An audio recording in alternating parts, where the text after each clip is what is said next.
మన శరీరంలో వడపోత యంత్రాలున్నాయి. ఏంట్రా ఇవి అంటారా? అవేనండి మూత్రపిండాలు. మనం తినే ఉప్పు, కొన్ని రకాల ఖనిజాలు, యూరియా, జీవక్రియ కారణంగా రక్తంలో కలిసిపోతాయి. ఇవి మోతాదుకు మించి ఎక్కువైతే రక్తం కలుషితమవుతుంది.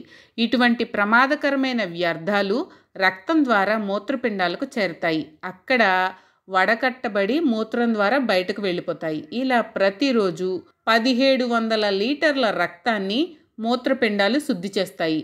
ఏంట్రా బాబు, మన శరీరంలో 5 లీటర్ల రక్తమే ఉంటుంది కదా అనుకుంటున్నారా? అది సర్క్యులేట్ అవుతూ ఉంటుంది కదా. అప్పుడు ఆ రకంగా మన మూత్రపిండాలు 1700 లీటర్ల రక్తాన్ని శుద్ధి చేస్తూ ఉంటాయన్నమాట. ఏ కారణం చేతనైనా మూత్రపిండాలు సరిగ్గా పనిచేయలేదు అనుకోండి, అప్పుడు విష పదార్థాలు రక్తంలో పేరుకుపోతాయి, మానవులకు హాని కలిగిస్తాయి. ఇలా మూత్రపిండాలు సరిగ్గా పనిచేయకపోతే కృత్రిమ పద్ధతుల్లో రక్తాన్ని వడకట్టాల్సి వస్తుంది. లేకపోతే ప్రమాదమే శరీరానికి. రక్తాన్ని వడకట్టడాన్నే డయాలసిస్ అంటారు. ఈ కృత్రిమ ఫిల్టర్ను డయాలిసర్ అని కూడా అంటారు. ధమని నుండి రక్తాన్ని బయటకు లాగుతారు, డయాలిసర్కు పంపుతారు. అక్కడ ఒక పలచని పొరలో నుండి అది ప్రవహిస్తుంది.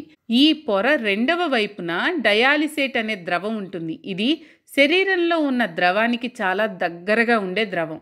పొరలోని సన్నని రంధ్రాలు రక్తంలోని పనికిరాని వ్యర్థాలను డయాలిసేట్లోకి పోగొడతాయి. ఇలా శుద్ధి అయిన రక్తాన్ని సిరల ద్వారా శరీరంలోనికి పంపుతారు. ఈ విధానాన్ని హీమోడయాలసిస్ అంటున్నారు. ఇది చాలా పెద్ద పరికరం. వైద్యశాలల్లోనే అంటే హాస్పిటల్స్లోనే ఉంటుంది. అందుకే మాంచెస్టర్లోని డీన్ కామన్ అనే పరిశోధకుడు పరిశోధించి చాలా చిన్న పరికరాన్ని రూపొందించాడు. దానినే న్యూమాటిక్ పంప్ మెషిన్ అంటున్నారు. ఉదర భాగంలో పెరిటోనియల్ మెంబ్రేన్ అని ఒక పలచని పొర ఉంటుంది. ఈ పొరనే రక్తం వడపోతకు న్యూమాటిక్ పంప్ మెషిన్ వాడుకుంటుంది. అందుకే ఈ విధానాన్ని పెరిటోనియల్ డయాలసిస్ అంటున్నారు.